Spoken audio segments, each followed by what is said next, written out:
kutukan dan karunia. Ku terjebak di antara dua dunia, jalani sebuah kutukan dan karunia. Ku terjebak di antara dua dunia.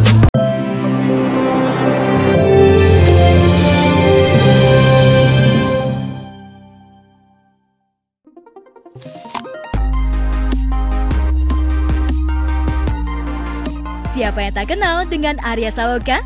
Pemeran utama di sinetron Ikatan Cinta itu kembali mengepakkan sayap bisnisnya di bidang kuliner, khususnya makanan khas Nusantara. Setelah sukses dengan makanan, kini pemeran Aldebaran itu bakal menjajal peruntungan dalam usaha jamu. Untuk mendapatkan ramuan yang pas dan bisa diterima oleh halayak luas, Arya pun mencoba meracik sendiri minuman tradisional tersebut. Meracik jamu, mau belajar meracik jamu, karena bagaimanapun kan ini adalah obat tradisional. Ini nih Indonesia punya, ini di mana-mana nggak ada yang punya nih, makanya kenapa kita dijajah itu ngerebutin ini nih kita dulu ini. Sekarang negara kita tuh negara kaya, bagaimana kita memanfaatkan negara ini aja sekarang kan? Mau belajar buat jamu tradisional untuk kesehatan. Wah, saya kan orangnya klasik banget ya. Saya suka yang model-modelan begini nih, sesuatu yang yang unik, yang memang sejarahnya tuh ada untuk Indonesia dan dekat gitu loh, dengan kita tuh dekat gitu kan. Sebelum ada obat-obat kimia kan dulu semuanya begini. Nabi pun dulu pakainya madu, dan habatus sauda juga kan modelan begini juga kan. Makanya sangat amat tertarik pengobatan-pengobatan tradisional seperti ini. Satu sendok itu sebegini kan maksudnya kan? Iya. Segini. Iya. Ini taruh di sini, taruh di mana? Taruh di sini. Di sini. Iya. Oh, dicampur ya? Iya, dicampur dengan ladanya. Oke. Terus 3 buah kapulaga. Iya.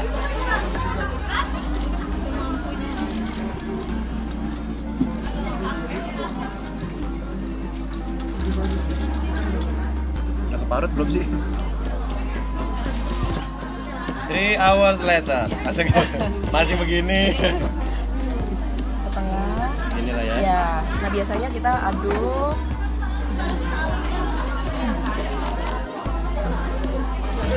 Ya, angkat dulu ladanya. Panas? Masih panas ya. Lebih ke panas.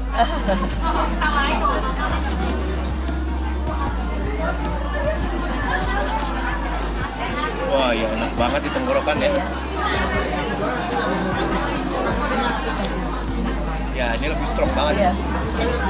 Tapi kalau dari bau sebenarnya strongan ini kalau dari bau ya, Dari kalau bau, menurut saya. lebih strongan yang fresh ya, Mas. Kalau menurut saya, tapi rasanya ketika dicoba strongan yang Iya. ini.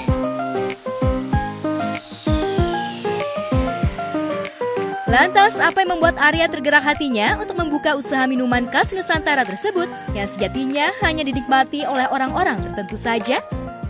Ketika saya tahu, tertarik. Belum tahu apakah nanti bagaimana, apakah nanti saya ikut di dalam, seperti apa gitu. Tapi sih kepingin untuk memperkenalkan pengobatan tradisional Indonesia ini karena kan anak-anak yang sekarang sudah mungkin hampir tidak mengenal yang namanya jamu, hampir ya. Apalagi yang khusus tinggalnya di ibu kota gitu. Kalau masih di desa-desa mungkin masih mengenal pengobatan tradisional seperti itu. Makanya perlu ini nih jamu ini harusnya perlu dibuatkan monumen. Iya kan? Ini perlu dibuatkan monumen nih jamu-jamu seperti ini.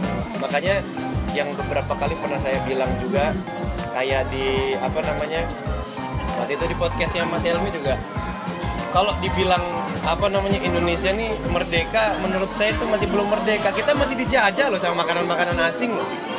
Menurut saya, mana makanan-makanan khas Indonesia itu mana? Isinya makanan Itali, makanan Meksiko, dari Jepang. Nggak apa-apa, saya pun juga suka makan gitu. Cuman mulai tenggelam gitu. Justru kita sebagai asli dari Indonesia ini harus bisa menaikkan budaya-budayanya gitu loh, khususnya makanan-makanannya, minuman-minumannya tradisional ini, supaya ya kalau bisa sampai luar gitu. Kalau dibilang tertarik mah pasti tertarik lah, pasti tertarik. Cuman kalau saya itu senang belajarnya dulu belajarnya dulu. Karena apa namanya memang pingin tahu. Saya tuh orang kepoan. pengen tahu yang begini ya. Pengen tahu yang model-model begini. Buatnya gimana, ini untuk apa, ininya apa. Karena balik lagi ya, rempah-rempah Indonesia ini kan yang dicari.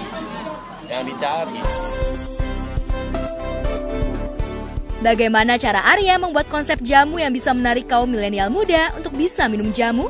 Benarkah sejak kecil ia begitu menggemari jamu? Saya dulu itu kecil itu apa namanya yang suka ngajak minum jamu itu pasti bapak.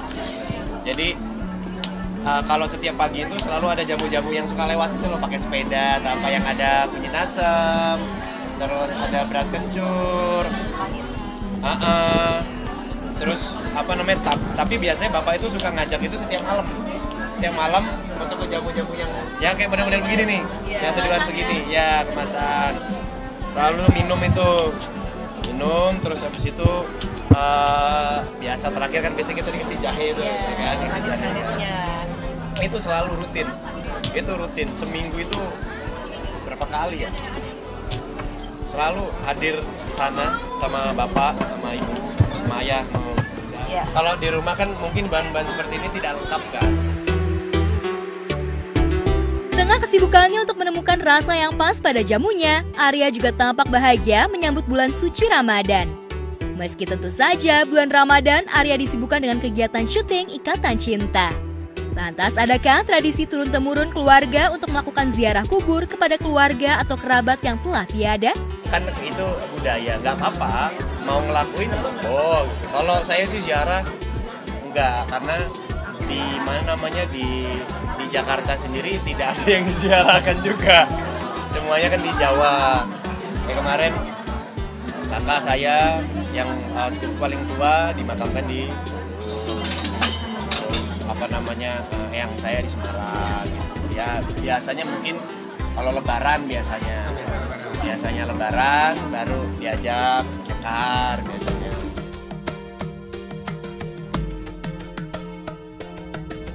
Tak ada budaya ziarah di keluarga Arya, namun doa untuk para pendahulunya selalu ada.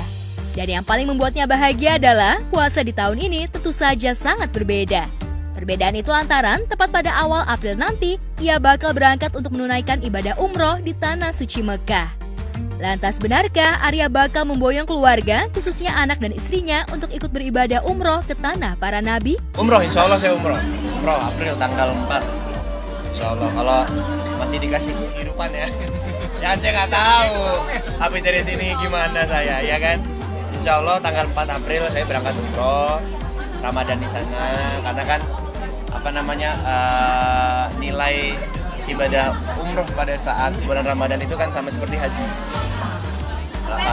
Jadi dan berkali-kali lipat juga kan, apalagi bulan Ramadan yang bulan biasa aja pahalanya luar biasa, apalagi bulan Ramadan. Nah, saya sendiri, anak kan masih kecil juga, ya kan, saya sendiri. Enggak baik. Nah, ngurus anak sama siapa?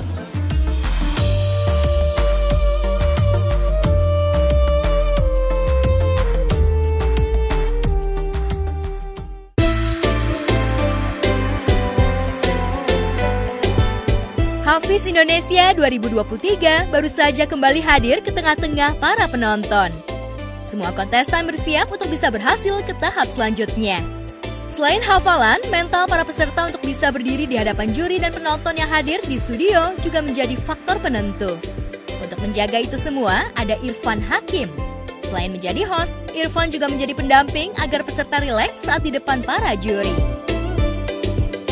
Jadi tugas saya sebagai host di situ tidak hanya sebagai host membawakan acara saja, tapi dari awal pembuatan Hafiz Indonesia juga alhamdulillah juga dilibatkan secara langsung oleh RCTI, ikut diminta masukan, meramu bagaimana cara mengemas acaranya juga, tantangannya, treatmentnya seperti apa.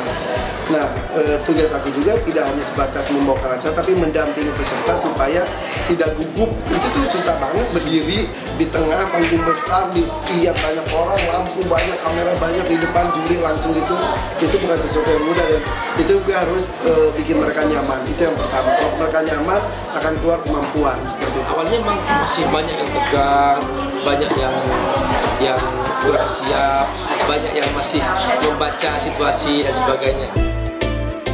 Ini dia Hafiz Indonesia 2023 Cinta Al-Quran. Insya Allah siap. Insya Allah siap. Tahu nggak Akil ini nama belakangnya siapa? Akil Bali. Namanya siapa ini? Beneran bakso. Namanya unik. Jadi lapar. Halo, namanya siapa? Farhan. Ini bukan namanya Farhan, ini namanya bingung. Udah cukup belum? Ada yang mau salim? Mau salim? Nunduknya ntar aja, gak usah jauh-jauh. Jadi kakek semua nih. Nih kalau Abi nggak usah acting ya Bi. Farhan ini aktif ya? Super aktif. Pinter gini kayak siapa? Bilang aja nggak apa-apa. Boleh Farhan bebas, sudah boleh balik ke panggung, belakang panggung lagi. Sudah bebas Farhan. Selamat. Terima kasih Abang. Bisa dibilang peserta Hafiz Indonesia 2023 ini pesertanya cukup beragam. Bahkan peserta ada dari daerah minoritas beragama Islam serta dari luar negeri yakni Mesir. Namun untuk kualitas, seluruh peserta dari anak-anak luar biasanya ini tak perlu diragukan lagi. Hafiz Indonesia tahun 2023 adalah hasil dari proses panjang. Di sini hari ini tahun ke-11. Ya, jadi para peserta itu mereka adalah anak-anak yang sudah banyak belajar dari koreksian-koreksian Dewan Juri melalui program-program sebelumnya. Jadi selama 11 tahun sudah mereka belajar. Nah, tahun demi tahun semakin berkualitas dan jumlah peserta semakin banyak. Dulu kita mencari 1-2 orang sangat sulit. Nah, sekarang sudah sekali kita buka pendaftaran itu sampai ratusan daftar, yang kita terima hanya 24 orang. Abi Amir suka semangat kamu, tapi semangat jangan tergesa-gesa. Oh, semangat itu harus, tapi jangan pakai terlalu semangat ya. Betul? Oke. Selanjutnya saya Hussein.